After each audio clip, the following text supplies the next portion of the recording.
കർത്താവിൻ്റെ നാമം വാഴ്ത്തപ്പെടുമാറാകട്ടെ. ഈ തലമുറയിൽ ദൈവഹിതം നിവർത്തിക്കുക എന്ന ലക്ഷ്യത്തോടെ പ്രവർത്തിച്ചു വരുന്ന ബരാക്ക ഇൻ്റർനാഷണൽ മിനിസ്ട്രീസിൻ്റെ ദി വേർഡ് ഓഫ് ട്രൂത്ത് എന്ന വേദ പഠന പരമ്പരയിലേക്ക് നിങ്ങളെ ഏവരെയും ഹാർദവമായി സ്വാഗതം ചെയ്യുന്നു. കഴിഞ്ഞ നാളുകളിൽ ഈ പ്രവർത്തന മുഖാന്തരം അനേകരുടെ ആത്മീയ ജീവിതത്തിന് ഉന്നമനം ലഭിച്ചിട്ടുണ്ട് എന്നുള്ളത് ഞങ്ങൾ മനസ്സിലാക്കുന്ന ഒരു വസ്തുതയാണ്.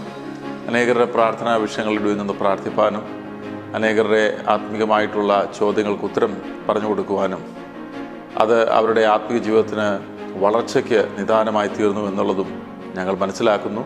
തുടർന്നും ഈ പ്രവർത്തനം ദൈവഹിത പ്രകാരം മുന്നോട്ട് കൊണ്ടുപോകാൻ ഞങ്ങൾ കർത്താവിൽ ശരണപ്പെടുന്നു. കഴിഞ്ഞ നാളുകൾ ഈ പ്രവർത്തനത്തെ ഓർത്ത് പ്രാർത്ഥിച്ച എല്ലാ പ്രിയപ്പെട്ടവർക്കും ഞങ്ങൾ നന്ദി പറയുന്നു. ഇന്നും നമുക്ക് വേദ പഠനത്തിലേക്ക് ശ്രദ്ധ തിരിക്കാം. പാസ്റ്റർ ജെയ്സ് ജോസഫ് തുടർന്ന് ദൈവവചനം ശുശ്രൂഷിക്കുന്നതാണ്. കർത്താവിൻ്റെ നാമം വാഴ്ത്തപ്പെടുമാറാകട്ടെ.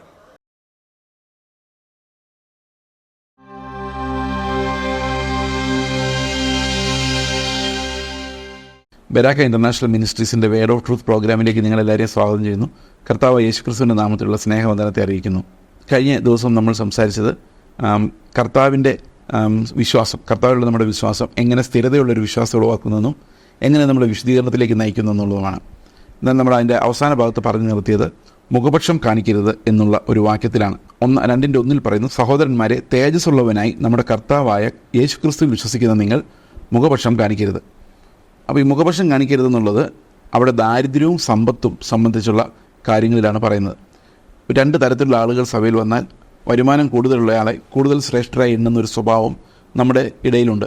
അതിനെതിരെയാണ് യാക്കോബ് സംസാരിക്കുന്നത്. അപ്പോൾ വിശ്വാസം ഇങ്ങനെയുള്ള ഫലം പുറപ്പെടുവിക്കേണ്ടതിൻ്റെ ആവശ്യത്തെക്കുറിച്ചാണ് യാക്കോബ് പറയുന്നത്. എന്താണ് വിശ്വാസത്തിൻ്റെ ഫലം? സ്ഥിരതയുള്ള വിശ്വാസം എന്ത് ഫലമാണ് പുറപ്പെടുവിക്കുന്നത്? ഇവിടെ പറഞ്ഞിരിക്കുന്ന ഒരു പ്രധാനപ്പെട്ട കാര്യം, തേജസ്സുള്ളവനായ നമ്മുടെ കർത്താവായ യേശുക്രിസ്തുവിൽ വിശ്വസിക്കുന്ന നിങ്ങൾ. അപ്പം ആ തേജസ്സും വണ്ണസ്സും, അതായത് നമ്മൾ തമ്മിലുള്ള ഒരു സഭയുടെ വണ്ണസ്സും തമ്മിൽ ബന്ധമുണ്ട്. എന്താണ് ക്രിസ്തുവിൻ്റെ തേജസ്സും സഭയുടെ വണ്ണസ്സും തമ്മിലുള്ള ബന്ധം? നമ്മൾ യോഹന്നാൻ്റെ സുവിശേഷം വായിക്കുമ്പോൾ 17-ാം അധ്യായത്തിൽ കർത്താവ് പ്രാർത്ഥിക്കുന്ന ആ മഹാപുരോഹിത പ്രാർത്ഥനയിൽ ഈ കാര്യം മെൻഷൻ ചെയ്യുന്നുണ്ട്. അതിൻ്റെ 22-ാം വാക്യത്തിൽ പറയുന്നത്, നീ എനിക്ക് തന്നിട്ടുള്ള മഹത്വം ഞാൻ അവർക്ക് കൊടുത്തിരിക്കുന്നു എന്നാണ്. അതെന്തിനു വേണ്ടിയാണ് ആ കൊടുത്തിരിക്കുന്നതെന്ന് കർത്താവ് പറയുന്നുണ്ട്. 22-ാം വാക്യം ഇങ്ങനെയാണ്, നീ എനിക്ക് തന്നിട്ടുള്ള മഹത്വം ഞാൻ അവർക്ക് കൊടുത്തിരിക്കുന്നു. അതെന്തിനു വേണ്ടിയാണ്?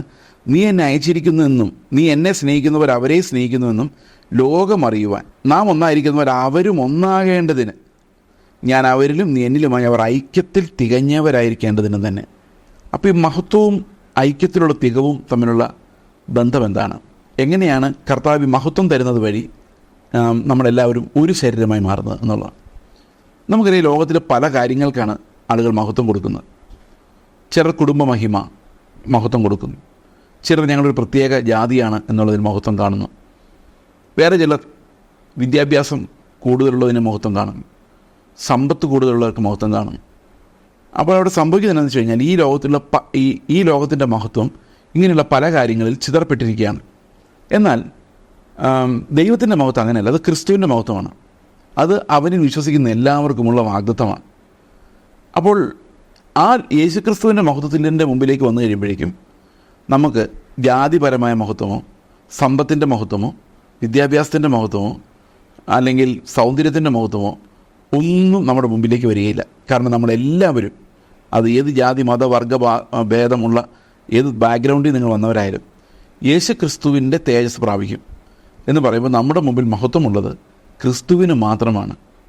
ആ ഒരു ഏകീകരിക്കപ്പെട്ട മഹത്വം എന്തിനു വേണ്ടി നമുക്ക് നൽകുന്നു എന്ന് ചോദിച്ചു കഴിഞ്ഞാൽ, വിവിധ മഹത്വങ്ങൾ ഫോക്കസ് ചെയ്യുന്ന ആളുകൾ സഭയെ ഭിന്നിപ്പിക്കുമ്പോൾ ക്രിസ്തുവിൻ്റെ മഹത്വം നമ്മളെ ഒന്നിപ്പിക്കുന്നു. കാരണം നമ്മളെല്ലാം ഏറ്റവും വലുതായിട്ട് കാണുന്ന ക്രിസ്തുവിൻ്റെ മഹത്വമാണെങ്കിൽ, ആ മഹത്വമുള്ള കർത്താവിനെയാണ് നമ്മൾ വിശ്വസിക്കുന്നതെങ്കിൽ, ലോകത്തിലുള്ള പലവിധ മഹത്വങ്ങളെ വെച്ചുകൊണ്ട് നമ്മൾ ആളുകളെ വിധിക്കുകയോ തരം താഴ്ത്തുകയോ ചെയ്യുകയില്ല എന്നാണ് യാക്കോബ് പറയുന്നത്. ഇത് തന്നെയാണ് യോഹന്നാനും പറയുന്നത്. നമ്മൾ ഒന്നായിരിക്കുവാൻ വേണ്ടി കർത്താവ് നമുക്ക് തന്നിരിക്കുന്നത് അവൻ്റെ മഹത്വത്തിൻ്റെ പങ്കാളിത്തമാണ്. അപ്പം ഒരാൾ പറയാൻ, സമ്പത്ത് നിനക്ക് കുറവാണോ? ഓക്കെ, കർത്താവിൻ്റെ മഹത്വം നിനക്ക് ലഭിക്കുമല്ലോ, എനിക്ക് ലഭിക്കുന്നവരെ തന്നെ. നമ്മൾ ഒരേ അപ്പത്തിൻ്റെ അംശികളാണല്ലോ, അതുകൊണ്ട് നമ്മൾ ഒന്നാണ്. നിങ്ങൾ വേറെ ജാതിയാണോ? പക്ഷെ നിങ്ങൾ കർത്താവായ യേശുക്രിസ്തുവിൽ വിശ്വസിക്കുന്നുണ്ടല്ലോ. ഞാനും വിശ്വസിക്കുന്നു. നമ്മളെല്ലാവരും ഒരേ തേജസ്സിലേക്ക് പോകും. അതുകൊണ്ട് നമ്മൾ ഏത് ജാതിയായാലും എന്താണ്? ഇതാണ് വണ്ണസ്. ഇത് സഭയുടെ ബോഡിയുടെ വണ്ണസ്സാണ്. ഈ ബോഡി ഒന്നാവുക, ശരീരം ഒന്നാവുക എന്നുള്ളിടത്ത് ക്രിസ്തുവിൻ്റെ മഹത്വത്തിൻ്റെ പ്രത്യാശ ഒരു വളരെ വലിയ പങ്കാണ് നിർവഹിക്കുന്നത്. അപ്പോൾ ഇവിടെ പറഞ്ഞിരിക്കുന്നത്, യാക്കോബിൻ്റെ ലേഖനത്തിൽ പറഞ്ഞിരിക്കുന്നത്, നിങ്ങൾ തേജസ്സുള്ള ക്രിസ്തുവിൽ വിശ്വസിക്കുന്നുണ്ടെങ്കിൽ, തേജസ്സിൻ്റെ കർത്താവിൽ വിശ്വസിക്കുന്നുണ്ടെങ്കിൽ, ആ ഒരു പുനരുത്ഥാനത്തെ നോക്കിയിരിക്കുന്നവരാണ് എങ്കിൽ നിങ്ങൾക്കൊരു കാരണവശാലും ഏതെങ്കിലും കാര്യത്തിൽ പണമുള്ളവരോ പണമില്ലാത്തവരോ ജാതിയോ ഏതെങ്കിലും അടിസ്ഥാനത്തിൽ വർഗമോ ഭാഷയോ ഒന്നിൻ്റെയും അടിസ്ഥാനത്തിൽ വിവേചനം നടത്തുവാൻ സാധിക്കില്ല. ആ വിവേചനം എന്ന് പറയുന്നത് കർത്താവിൻ്റെ ശരീരത്തിനെതിരെയുള്ള ഒരു പാപമാണ്. കർത്താവിൻ്റെ ശരീരത്തിനെതിരെയുള്ള ഈ പാപം ചെയ്യുന്നത് തേജസ്സുള്ള ക്രിസ്തുവിൻ്റെ വെളിപ്പാട് ഇല്ലാത്തത് കൊണ്ടാണ്.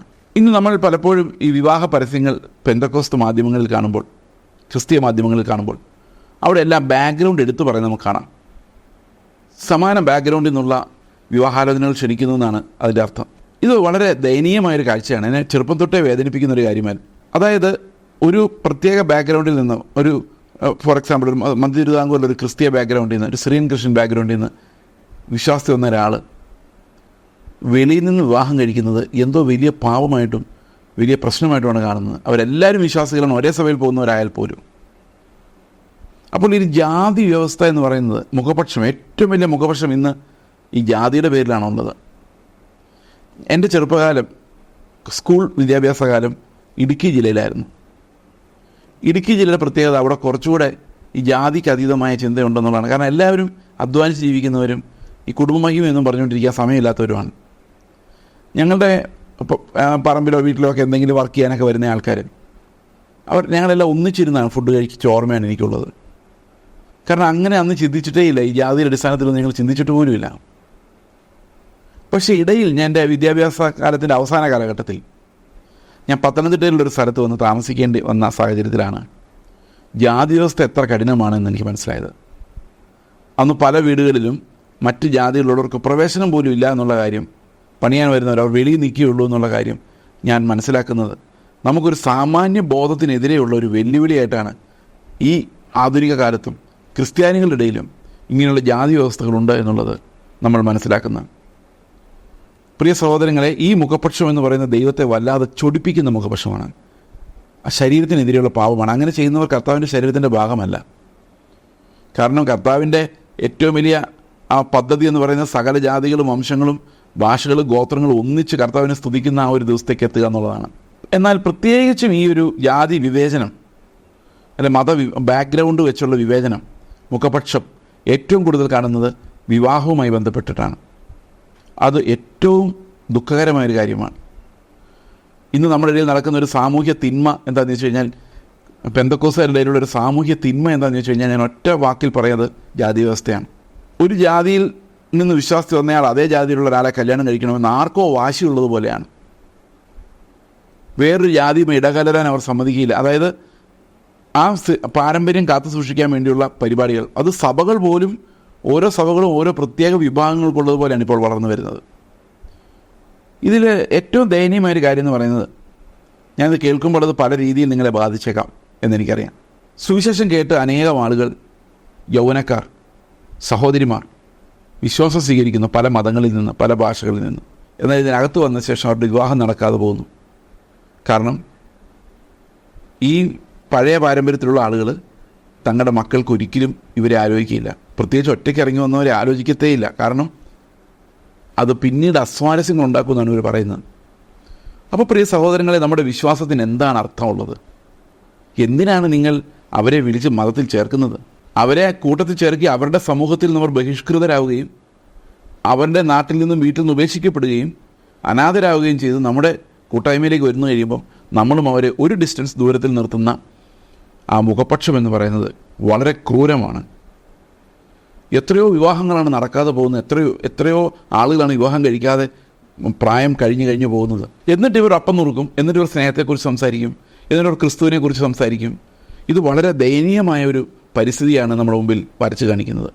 എവിടെയാണ് കർത്താവിൻ്റെ സ്നേഹം? യാക്കോബ് ചോദിക്കുകയാണ്, നിങ്ങളുടെ വിശ്വാസം എവിടെയാണ്? ഈ മുഖപക്ഷം നിങ്ങൾ കാണിക്കുന്നത് എങ്ങനെയാണ്? നിങ്ങൾക്കിങ്ങനെ കർത്താവിൻ്റെ നാമത്തിൽ തേജസ്സിൻ്റെ ക്രിസ്തുവിൽ വിശ്വസിക്കുന്ന നിങ്ങൾക്ക് എങ്ങനെയാണ് ജാതി അടിസ്ഥാനത്തിൽ ചിന്തിക്കാൻ പറ്റുന്നത്? ഒരു വിവാഹാലോചന വരുമ്പോൾ അവൻ ഏത് ജാതിയാണ് എന്ന് അവൻ്റെ ബാക്ക്ഗ്രൗണ്ട് അന്വേഷിക്കുന്നത് അതെന്തർത്ഥത്തിലാണ്? എന്നോടൊരാൾ പറഞ്ഞു, ചെയ്സേ ഇതൊക്കെ പറയാൻ കൊള്ളാം, പക്ഷെ കല്യാണത്തോടടുത്ത് വരുമ്പം വേറെ ചില പ്രശ്നങ്ങളുണ്ട്. ഞാൻ എന്താണ് പ്രശ്നം? അതായത് ഇപ്പം നമ്മുടെ വീട്ടിൽ എന്തെങ്കിലും ചടങ്ങ് നടക്കുമ്പോൾ, നമ്മുടെ ബന്ധുക്കളെ വിളിക്കുമ്പോൾ, അവരുടെ കൂട്ടർ പലരും അവിശ്വാസികളായിരിക്കും. അവരെല്ലാവരുടെ വന്നു കഴിയുമ്പം അത് നമ്മുടെ ആൾക്കാരുമായിട്ട് അങ്ങനെ യോജിച്ച് പോകത്തില്ല. ഞാൻ ചോദിച്ചു, എന്തുകൊണ്ട് യോജിച്ച് പോവില്ല? നമ്മൾ സകല മനുഷ്യരെ ശുശ്രൂഷിക്കാൻ വേണ്ടി വിളിക്കപ്പെട്ടവരല്ലേ? നമ്മളെല്ലാവർക്കും ദാസന്മാരായി കർത്താവിനെ വെളിപ്പെടുത്താൻ വേണ്ടി അവൻ്റെ സൽഗുണങ്ങളെ ഘോഷിക്കാൻ വേണ്ടി തിരഞ്ഞെടുക്കപ്പെട്ട വർഗമല്ലേ? നമുക്ക് ആരുമായിട്ടാണ് ഒത്തുപോകാൻ പറ്റാത്തത്? ആരുടെ മുമ്പിലാണ് നമുക്ക് ജീവിക്കാൻ പറ്റാത്തത്? എന്ത് ക്രൈസിസാണ് ഉണ്ടാക്കുന്നത്? രണ്ട് ബാക്ക്ഗ്രൗണ്ടിൽ നിന്നുള്ളവർ വന്നാൽ എന്ത് സംഭവിക്കുന്നതാണ് പറയുന്നത്? പ്രിയ സഹോദരങ്ങൾ, ഇതൊക്കെ മാനുഷികവും ജഡീകവുമാണ് എന്ന് യാക്കോബ് പറയുന്നു. യാക്കോബിൻ്റെ ലേഖനത്തിൽ ഈ ഏറ്റവും ഊന്നൽ കൊടുക്കുന്ന ഒരു കാര്യം എന്ന് പറയുന്നത് ഈ മുഖപക്ഷം എന്ന വിഷയത്തെക്കുറിച്ചാണ്. അതായത് സാമ്പത്തികമായതും അല്ലാതെയുമായതും. നമ്മൾ പലപ്പോഴും ചിന്തിക്കുന്ന ഈ സാമ്പത്തികമായ വേർതിരിവ് അതും വലിയൊരു കാര്യമാണ്. എന്നാൽ അതിനേക്കാളും കൂടുതൽ ബാധിക്കുന്നത് പാരമ്പര്യം എന്നുള്ള വിഷയമാണ്, ജാതി, ബാക്ക്ഗ്രൗണ്ട്. ഇന്ന് ഹൈന്ദവർ അല്ലെങ്കിൽ വേറെ മതത്തിൽ നിന്ന് വിശ്വാസത്തിൽ വന്നവർ കൂടുതലുള്ള സഭകളിൽ അവരുടെ ശുശ്രൂഷകരായിട്ട് അങ്ങനെയുള്ളവരെ പോകുള്ളൂ. അല്ലാതെ തിരിച്ചും മറിച്ചും അങ്ങനെ തന്നെയാണ്. ഈ ശുശ്രൂഷകൾ പോലും നിർവചിക്കപ്പെടുന്നത്, ആരെങ്ങോട്ട് പോകണം തീരുമാനിക്കപ്പെടുന്നത് ജാതിയുടെ മതത്തിൻ്റെ അടിസ്ഥാനത്തിലാണ്. ഇത് കർത്താവിനെ എത്രമാത്രം ദുഃഖിപ്പിക്കുന്നു എന്നുള്ള കാര്യം നമ്മൾ ചിന്തിക്കേണ്ടതാണ്. 9-10 വാക്യങ്ങൾ, 2 അധ്യായത്തിൻ്റെ 9-10 വാക്യങ്ങൾ വായിക്കുമ്പോൾ ഇങ്ങനെയാണ്: മുഖപക്ഷം കാണിച്ചാലോ പാപം ചെയ്യുന്നു. 8 വാക്യം തൊട്ട് ഞാൻ വായിക്കാം. എന്നാൽ കൂട്ടുകാരനെ നിന്നെപ്പോലെ തന്നെ സ്നേഹിക്കണമെന്ന തിരുവെഴുത്തിനൊത്തവണ്ണം രാജകീയ ന്യായപ്രമാണം നിങ്ങൾ നിവർത്തിക്കുന്നുവെങ്കിൽ നന്ന്. അതിപ്പോൾ രാജകീയ ന്യായപ്രമാണം എന്ന് പറയുന്നത് ഞാൻ എങ്ങനെയാണോ അതുപോലെ തന്നെയാണ് എൻ്റെ കൂടെ അപ്പം നുറുക്കുന്നവൻ. ഏത് ബാക്ക്ഗ്രൗണ്ടിൽ നിന്ന് വന്നയാളാണെങ്കിലും ദർ ഇസ് നോ ഡിഫറൻസ്. ഇനി അടുത്ത വാക്യം പറയാണ്, മുഖപക്ഷം കാണിച്ചാലോ പാപം ചെയ്യുന്നു. അപ്പോൾ ഇതിനിടയിൽ രണ്ട് കൂട്ടുകാർ 2 പേര് 2 രീതിയിലാണ് നിങ്ങൾ കാണുന്നതെങ്കിൽ അത് പാപം ചെയ്യുന്നു. നിങ്ങൾ ലംഘനക്കാരെന്ന് ന്യായപ്രമാണത്താൽ തെളിയുന്നു. അപ്പോൾ കർത്താവിൻ്റെ കൽപ്പനകളെ ലംഘിക്കുന്നവരാണ് ഈ എന്താ പറയുന്നത് മുഖപക്ഷം കാണിക്കുന്നത്. ജാതി അടിസ്ഥാനത്തിലായാലും ബാക്ക്ഗ്രൗണ്ടിൻ്റെ അടിസ്ഥാനത്തിലായാലും. പ്രിയ സഹോദരങ്ങളെ, വിവാഹം ആലോചിക്കുമ്പോൾ നിങ്ങളുടെ ഉള്ളിൽ പോലും ഞങ്ങളുടെ ബാക്ക്ഗ്രൗണ്ടിൽ നിന്നുള്ളവർ വേണമെന്ന് ചിന്തിക്കരുത്. ചിന്തിക്കുന്നുണ്ടെങ്കിൽ നിങ്ങൾ കർത്താവിൻ്റെ ശരീരത്തെ വിഭജിക്കുന്നവരാണ് എന്നുള്ള കാര്യത്തിൽ ഒരു സംശയവുമില്ല. ഈ കർത്താവിൻ്റെ ശരീരത്തെ പിന്നെയും വിഭജിക്കുന്നവരായി, അതിൻ്റെ വണ്ണസിനെ തകർക്കുന്നവരായി, നമ്മുടെ ഇടയിലേക്ക് നമ്മുടെ സഹോദരങ്ങളെന്ന് വിശ്വസിച്ച് നമ്മളെ വിശ്വസിച്ച് വരുന്നവരെ പുറമെ ആലിംഗനം ചെയ്യും, അകമയിൽ നിന്ന് അകറ്റി നിർത്തുകയും ചെയ്യുന്ന ഈ കിരാതമായ ക്രൂരമായ ജാതീയ ചിന്തകൾ, വിശ്വാസികൾ, അന്യഭാഷ പറയുന്നവർ, അവരുടെ ഉള്ളിലും ഇന്നുണ്ടെന്നുള്ളത് ഖേദകരമാണ്, ദുഃഖകരമാണ്, കർത്താവിനെ വേദനിപ്പിക്കുന്ന കാര്യമാണ്. അത് കർത്താവിൻ്റെ ശരീരത്തിനെതിരെയുള്ള പാപമാണ്. ഞാൻ അനേകം ഇങ്ങനെ ഘോരമായി പ്രസംഗിക്കുന്ന ആൾക്കാരെ കണ്ടിട്ടുണ്ട്. പക്ഷേ സ്വന്തം മക്കളുടെ കല്യാണം വരുമ്പോഴേക്കും അവർ ബാക്കിയൊന്നും കൺസിഡർ ചെയ്യില്ല, പക്ഷേ ഈ ഒരു കാര്യം കൺസിഡർ ചെയ്യും. എന്നോടൊരാൾ പറഞ്ഞാൽ ജാതിയാണല്ലോ തൂത്താ പോകില്ല ബ്രദറെ. ഞാൻ പറഞ്ഞു, നിങ്ങൾ യേശുക്രിസ്തുവിൻ്റെ രക്തത്തിൻ്റെ ശക്തിയെക്കുറിച്ച് അറിയുന്നില്ല. ഏത് ജാതിയുടെ ഏത് പ്രശ്നം അത് ഈ പറയുന്ന ജാതിയുടെ ആയാലും അതിൻ്റെ വേര് ഊരിക്കളയാൻ കർത്താവിൻ്റെ രക്തത്തിന് സാധിക്കും. ഏത് മനുഷ്യനെയും ക്രിസ്തുവിന് അനുരൂപനാക്കി പണിയുവാൻ ശക്തിയുള്ള ദൈവത്തിൻ്റെ ആത്മാവാണ് നമ്മളിൽ വസിക്കുന്നത്. ഇതൊക്കെ പറയുമ്പോഴും ഈ ചുറ്റും നടക്കുന്ന കാര്യങ്ങൾ നമ്മളെ വളരെയധികം വേദനിപ്പിക്കുന്നുണ്ട്. എന്നെ വളരെയധികം അത് വേദനിപ്പിക്കുന്നുള്ളതുകൊണ്ടാണ് ഞാനിത് എടുത്തു പറയുന്നത്. മുഖപക്ഷം കാണിച്ചാലോ പാപം ചെയ്യുന്നു, നിങ്ങൾ ലംഘനക്കാരെന്ന് ന്യായപ്രമാണത്താൽ തെളിയുന്നു. എന്നോടൊരു സഹോദരി കുറേ നാളുകൾക്ക് മുമ്പ് പറഞ്ഞു, ഒരു പെൺകുട്ടി ഒറ്റയ്ക്ക് വിശ്വാസത്തിൽ വന്നു. കല്യാണപ്രായമൊക്കെ കഴിഞ്ഞു. നമ്മുടെ ഭാഷയിൽ, നമ്മുടെ നാട്ടിലെ കൾച്ചർ അനുസരിച്ച് കല്യാണം നടക്കുന്നില്ല. അപ്പോൾ ഈ സഹോദരി എന്നോട് പറഞ്ഞത്, ഞാൻ ആദ്യം വിചാരിച്ചത് വേറൊരു വിശ്വാസി ഒറ്റയ്ക്ക് വിശ്വാസത്തിലേക്ക് വന്നു കഴിയുമ്പോൾ നമ്മുടെ പേരൻസ് പറയുമായിരിക്കും, അങ്ങനെ ഒറ്റയ്ക്ക് കർത്താവിന് വേണ്ടി നിന്ന ഒരു കുട്ടി, വീടിനെ എല്ലാം ലംഘിച്ച്, വീടിനെ കൾച്ചറിനെ ബാക്ക്ഗ്രൗണ്ടിനെ എല്ലാം തകർത്ത് യേശുക്രിസ്തുവിൻ്റെ വെളിപ്പാടിന് വേണ്ടി നിന്ന ഒരു കുട്ടി എത്ര വിശ്വാസത്തിന് വേണ്ടി വില കൊടുത്ത് കാണും. അങ്ങനെ ഒരു കുട്ടി ഞങ്ങളുടെ വീട്ടിൽ മരുമകളായി വരുമായിരുന്നെങ്കിൽ എത്ര നല്ലതായിരുന്നു എന്ന് ആളുകൾ ചിന്തിക്കുമെന്നാണ് അവർ വിചാരിച്ചത്. പക്ഷെ ആളുകൾ അങ്ങനെ അല്ല ചിന്തിക്കുന്നത്. ആളുകൾ ചിന്തിക്കുന്നത് ഇത്തിരി വിശ്വാസം കുറയാനും കുഴപ്പമില്ല, നമ്മുടെ കൂട്ടരായിരിക്കും. ഇതിനെയാണ് മുഖപക്ഷം എന്ന് പറയുന്നത്. ഇത് നാട്ടിൻപുറങ്ങളിൽ വളരെ കൂടുതലാണ്. അതുകൊണ്ട് ഇതിനകത്തേക്ക് വരുന്ന ആളുകൾ, ഞാൻ അവരുടെ പല പാസ്റ്റേഴ്സിനും ചോദിച്ചിട്ടുണ്ട്, നിങ്ങൾ ഈ സുവിശേഷം പറയുന്ന നിർത്ത്.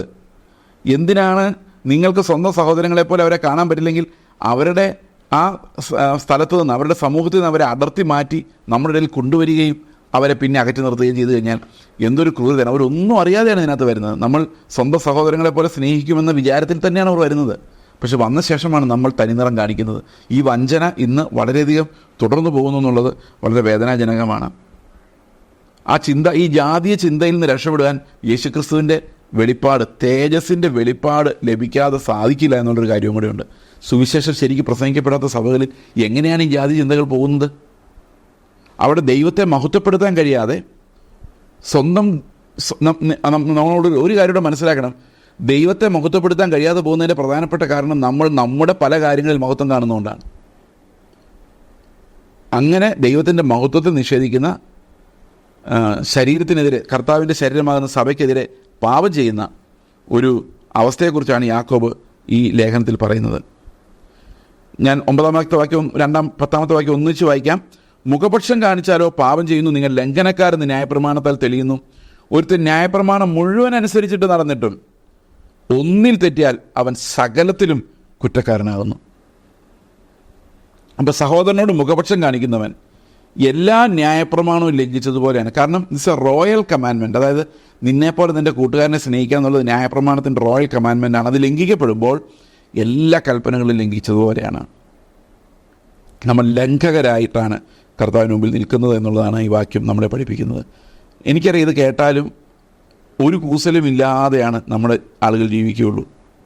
കാരണം ദൈവഭയം അപ്രത്യക്ഷമായിരിക്കുന്നു. എൻ്റെ കൂടെയുള്ള സഹോദരനെ ജാതി അടിസ്ഥാനത്തിൽ വേർതിരിക്കരുത്. അവൻ ക്രിസ്തുവിൻ്റെ രക്തത്താൽ വീണ്ടെടുക്കപ്പെട്ടവനാണ്. അവൻ ഞാൻ പ്രാപിച്ച അതേ ആത്മാവിനെ പ്രാപിച്ചവനും ഞാൻ കാത്തിരിക്കുന്ന അതേ തേജസ്സിലേക്ക് നടക്കേണ്ടവനും ക്രിസ്തുവിൻ്റെ ദാസനും പിതാവായ ദൈവത്താൽ ദത്തെടുക്കപ്പെട്ടവനുമാണ്. അവന് ഞാനും തമ്മിൽ ഒരു വ്യത്യാസവുമില്ല എന്ന് നമ്മുടെ ഹൃദയത്തിൽ വെളിപ്പെടാത്തിടത്തോളം കാലം നമ്മൾ ആത്മാവുള്ളവരല്ല. ഇത് വളരെ വ്യക്തമായിട്ട് യാക്കോബ് പറയുന്നുണ്ട്. യാക്കോബിൻ്റെ ലേഖനത്തിലെ ഏറ്റവും പ്രധാനപ്പെട്ട ഒരു തീമാണിത്. നമ്മൾ മുഖപക്ഷം കാണിക്കരുത്. അത് ധനം ഉള്ളവരും ഇല്ലാത്തവരും തമ്മിലായാലും ലോകത്തിൽ ഏത് വിഷയമായാലും in Christ we are all one എന്നുള്ളത് നമ്മുടെ റിയൽ പ്രാക്ടീസായിട്ട്, നമ്മുടെ യഥാർത്ഥ പ്രാക്ടീസായിട്ട് മാറണം.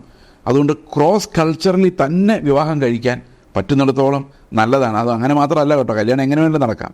ഈ കൾച്ചർ ബ്രേക്ക് ചെയ്യാനുള്ളൊരു ധൈര്യം വിശ്വാസികൾ തമ്മിലേ ആകാവൂ. വിശ്വാസികൾ തമ്മിൽ വിവാഹം കഴിക്കുമ്പോൾ നിങ്ങൾ ഏത് കൾച്ചറിൽ നിന്ന് വന്നു എന്നുള്ളതിനെ ബ്രേക്ക് ചെയ്യുവാൻ ഉള്ള ധൈര്യം നമുക്കുണ്ടാകണമെന്ന് ഞാൻ വിചാരിക്കുന്നു.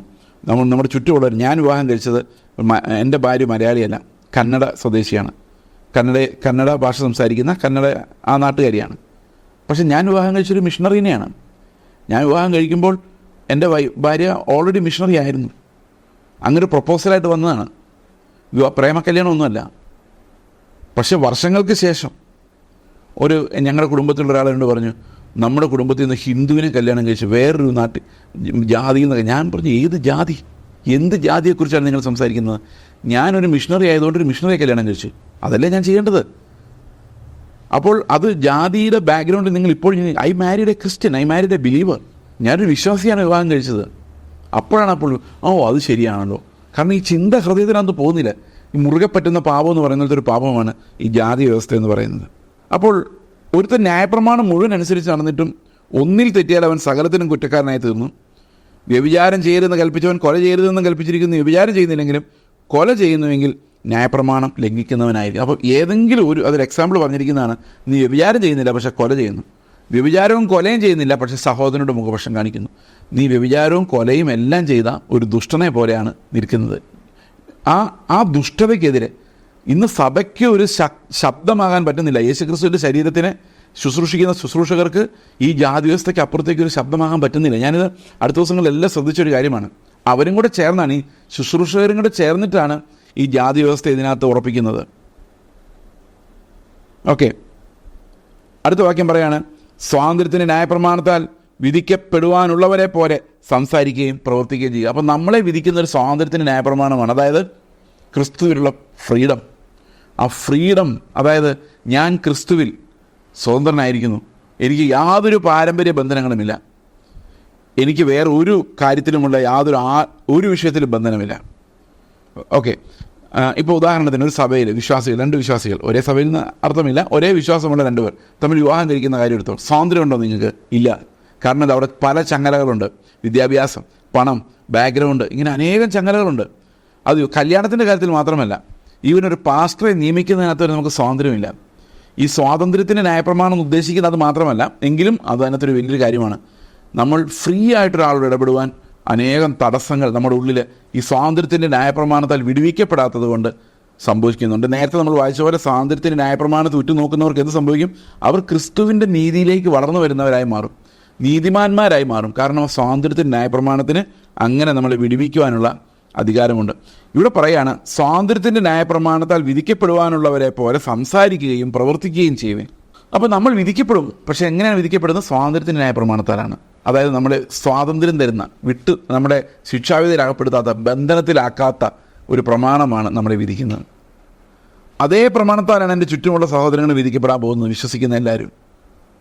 അവരോട് എങ്ങനെ സംസാരിക്കണം എന്നുള്ളതും എങ്ങനെ പ്രവർത്തിക്കണമെന്നുള്ളതും നമ്മൾ തന്നെ ഈ കരുണയാൽ വീണ്ടെടുക്കപ്പെട്ടവരെന്നുള്ള അർത്ഥത്തിൽ വിനയത്തോടെ വേണം. എല്ലാവരും നമ്മളെക്കാൾ ശ്രേഷ്ഠരാണെന്നുള്ള അർത്ഥത്തിൽ വേണം നമ്മൾ ഇടപെടുവാൻ. വേറൊരു ജാതിയിൽപ്പെട്ട ഒരാളെ കാണുമ്പോഴും അവൻ എന്നേക്കാൾ ശ്രേഷ്ഠനെന്ന് വിചാരിക്കണം.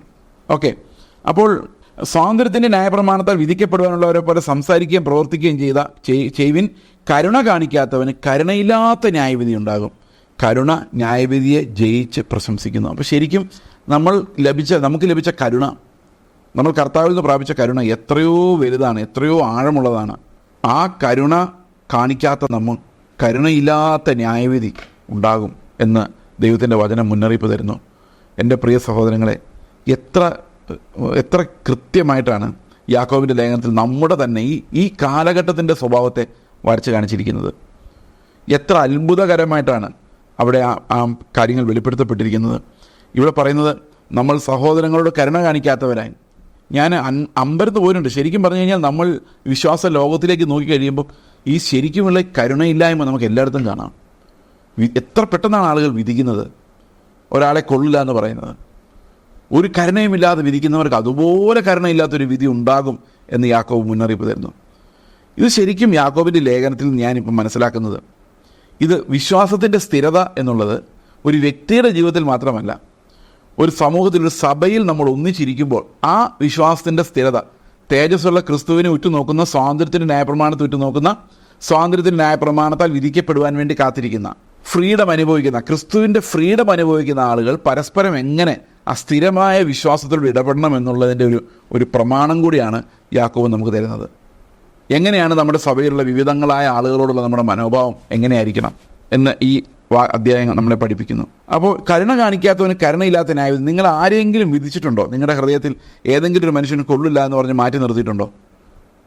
ഏതെങ്കിലും ഒരു മനുഷ്യനോട് നിങ്ങൾ കരുണ കാണിക്കാതിരുന്നിട്ടുണ്ടോ? അയാളെക്കുറിച്ച് ഓർക്കുമ്പോൾ നിങ്ങളുടെ മുഖത്ത് ക്രുദ്ധത തെളിയുന്നുണ്ടോ? പ്രതികാര വാഞ്ച തോന്നുന്നുണ്ടോ? സഹോദരങ്ങളെ, നിങ്ങൾക്ക് കരുണയില്ലാത്ത ന്യായവിധി ഉണ്ടാകും എന്നാണ് ഇവിടെ പറയുന്നത്. കാരണം വീണ്ടും ജനിച്ച ഒരാൾക്ക് അങ്ങനെ ചെയ്യാൻ കഴിയില്ല. അവർ എല്ലാവരോടും കരുണ കാണിക്കുന്നവരായിരിക്കും. പ്രിയ സഹോദരങ്ങൾ, ഒരു കാലത്ത് ഒത്തിരി സോഷ്യൽ റിഫോമേഴ്സ് ഉണ്ടായി. അവർ ഈ ഇന്ത്യയിലുള്ള ജാതി പോലുള്ള അനാചാരങ്ങൾക്കെതിരെ പ്രവർത്തിച്ച് ജാതി ചോദിക്കരുത്, പറയരുതെന്നൊക്കെ ഇവിടെ പറഞ്ഞു നടന്നു. പക്ഷേ ഇന്ന് വിശ്വാസികളാണ് ഇത് ഏറ്റവും കൂടുതൽ പ്രാക്ടീസ് ചെയ്യുന്നതെന്നുള്ളത് നമ്മളെ വേദനിപ്പിക്കുന്നൊരു കാര്യമാണ്.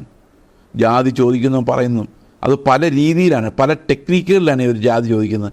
ആദ്യം ഏത് നാട്ടിലാണെന്ന് ചോദിക്കും, പിന്നെ ഏത് ബാക്ക്ഗ്രൗണ്ടാണെന്ന് ചോദിക്കും, ഏത് സഭയിൽ നിന്ന് വരുന്നതെന്ന് ചോദിക്കും, പിന്നെ അതുപോലെ പേര് ചോദിക്കും. ഇങ്ങനെ പല രീതിയിലാണ് ഇവർ ഈ ജാതി ചകഞ്ഞ് നോക്കുന്നത്. പ്രിയ സഹോദരങ്ങൾ, ഈ കപടത, ക്രിസ്തുവിൻ്റെ നാമം പറഞ്ഞുകൊണ്ട് ക്രിസ്തുവിൻ്റെ ശരീരത്തിനെതിരെയുള്ള ഈ കാപഢ്യം, കരുണയില്ലാത്ത, മറ്റുള്ളവരെ സ്വന്തമെന്ന് കരുതാത്ത, അവരുടെ ചെറിയ ചെറിയ കാര്യങ്ങളെ എടുത്തു കാണിച്ച് അവരെ വിധിക്കുന്ന കരുണയില്ലാത്ത ഒരു കൂട്ടം പരീശന്മാർ നമ്മുടെ ഇടയിൽ വളർന്നു വരുന്നത് നമ്മൾ കാണേണ്ടത് ആവശ്യമാണ്. ഇവിടെ പറയുന്നു, കരുണ ന്യായവിധിയെ ജയിച്ച് പ്രശംസിക്കുന്നു. ദൈവത്തിൻ്റെ കരുണ എങ്ങനെയാണോ നമ്മളെ ന്യായവിധിയെ ജയിക്കുവാൻ നമുക്ക് കൃപ തന്നു, അതുപോലെ തന്നെ നമ്മൾ അതേ കരുണയുള്ളവരായി മാറുമ്പോൾ നമ്മളും അങ്ങോട്ടും ഇങ്ങോട്ടും വിധിക്കാതെ പരസ്പരം താങ്ങുന്നവരും പരസ്പരം ബഹുമാനിക്കുന്നവരുമായി മാറുമെന്ന് യാക്കോബിൻ്റെ ലേഖനം നമ്മളെ പഠിപ്പിക്കുന്നു. മുഖപക്ഷം എന്ന വലിയൊരു പാപത്തെക്കുറിച്ചാണ് ഇവിടെ പറയുന്നത്. ഈ 2ാം അധ്യായം മുഴുവൻ അതിനെക്കുറിച്ചാണ് പറയുന്നത്. ഇനി മുമ്പോട്ട് വരുമ്പോഴും നമ്മൾ സാധാരണ കാണുന്ന വിശ്വാസമുണ്ടെന്ന് പറയുകയും പ്രവൃത്തി ഇല്ലാതിരിക്കുകയും ചെയ്യുന്നൊരവസ്ഥയെക്കുറിച്ചാണ് ഇനി നമ്മൾ അടുത്ത ദിവസം കാണാൻ പോകുന്നത്. അവിടെയും ഇതാണ് വിഷയം. ഒരു സഹോദരനെ കാണുമ്പോൾ അവന് പണമില്ല, അവനോട് എങ്ങനെ പെരുമാറണം. ഈ നമ്മുടെ അടുത്ത് വീണ്ടെടുക്കപ്പെട്ട നമ്മുടെ ചുറ്റുമുള്ള ആളുകളെ സംബന്ധിക്കുന്നതാണ് വിശ്വാസം.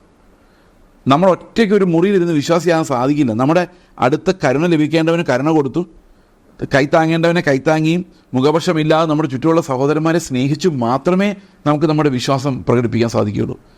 അങ്ങനെ സഹോദരങ്ങളോട് ഒത്തു കാണിക്കേണ്ട, ഒത്തു ജീവിച്ച് തെളിയിക്കേണ്ട ഒരു കാര്യമാണ് ഫെയ്ത്ത് എന്ന് പറയുന്നത്. ആ ഫെയ്ത്തിനെ കുറിച്ചാണ് യാക്കോബ് സംസാരിക്കുന്നത്. അതുകൊണ്ട് പ്രിയ സഹോദരങ്ങളെ, വഞ്ചിക്കപ്പെടാതിരിക്കുവാൻ നിങ്ങൾ ക്രിസ്തുവിൻ്റെ മനസ്സുള്ളവരായിരിക്കണമെന്ന് ഞാൻ ആഗ്രഹിക്കുന്നു. ഞാനും അങ്ങനൊരു മനസ്സുള്ളവനാകണമെന്ന് ആഗ്രഹിക്കുന്നു.